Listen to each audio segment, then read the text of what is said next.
طالبانو صرافانو ته ویلي دي ګیرې پرېږدئ، خولۍ پر سر کړئ، بل ځل مو کاروبار بندوو.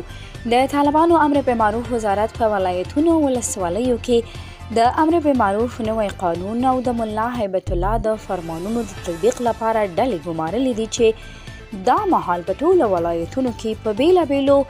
ساحو، پوهنتونونو او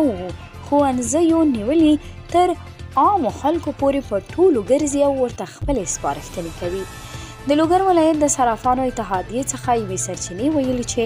تېره ورځ د امر بالمعروف همدغه پلاوي د ځینې سپارښتنو لپاره دوی ته ورغلي دي.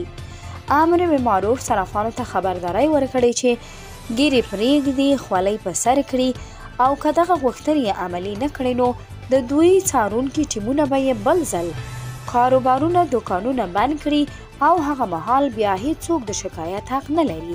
موږ ته په جماعت د لمانځه د شریعت خلاف د پولي معلوماتو د نه ترسره کولو او د لمانځه په وخت کې د دوکانونو د بندولو سپارښتنې هم وشوې.